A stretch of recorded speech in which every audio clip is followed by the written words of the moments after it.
ये खास धनुष की ताकत की परीक्षा थी। छोटे भाई ने अपने ही बड़े भाई को निशाना बनाकर एक तीर से उसके सीने को भेद दिया और उसे खाई में गिरा दिया। लेकिन जैसे ही वह नीचे गिरने वाला था तो 200 साल से सील किया हुआ एक दिव्य धनुष अचानक जाग उठा। वहां पहरा दे रहे दो महान संतों को कुछ गड़बड़ महसूस हुई। अगले ही पल वह धनुष जंजीरों को तोड़कर उड़ गया और हवा में उस युवक को पकड़कर सुरक्षित जमीन पर उतार दिया। दोनों संत हैरान रह गए क्योंकि वह दिव्य धनुष उस युवक के साथ गूंजने लगा। उन्हें लगा कि शायद यही वह व्यक्ति है जिसका वे 200 साल से इंतजार कर रहे थे। उन्हें समझ आ गया कि यह लड़का उसी धनुष का असली स्वामी है, इसलिए उन्होंने उसे अपना शिष्य बना लिया। 1 साल बीत गया।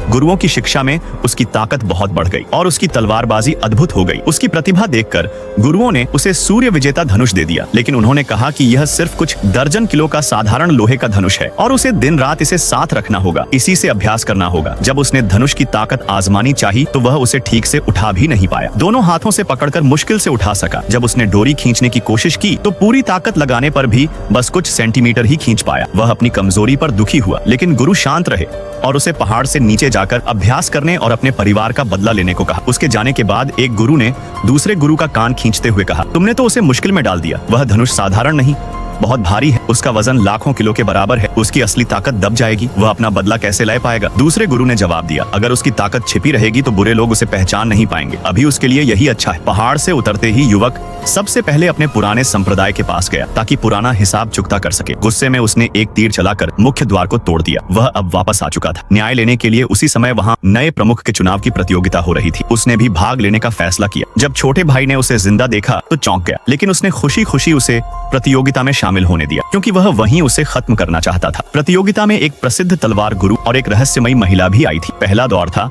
तांबे के सिक्कों को भेदने का कई शिष्य आए, लेकिन कोई भी 5 से ज्यादा सिक्के नहीं भेद पाया। फिर एक प्रतिभाशाली लड़की आई जिसने खास धनुष से 9 सिक्के भेद दिए। इसके बाद छोटे भाई ने एक शक्तिशाली धनुष से 12 सिक्के भेद दिए और लगभग तय हो गया कि वही अगला प्रमुख बनेगा। अब युवक की बारी आई। उसने अपने गुरु का दिया हुआ धनुष निकाला, लेकिन उसे उठाने में ही पूरी ताकत लग गई। डोरी खींचते समय उसका चेहरा लाल हो गया और डोरी बस थोड़ी सी ही खींची। तीर ठीक से चला नहीं, निशाना चूक गया और कुछ दूर गिर पड़ा। सब लोग उसका मजाक उड़ाने लगे कि वह तो लक्ष्य तक भी नहीं पहुंचा सका। दोनों गुरु दूर से यह सब देख रहे थे। एक गुरु गुस्से में था। युवक खुद भी उदास हो गया कि गलती कहाँ हो रही है। क्या लड़का प्रतियोगिता जीत पाएगा? पार्ट 2 के लिए कमेंट में लाल दिल भेजें।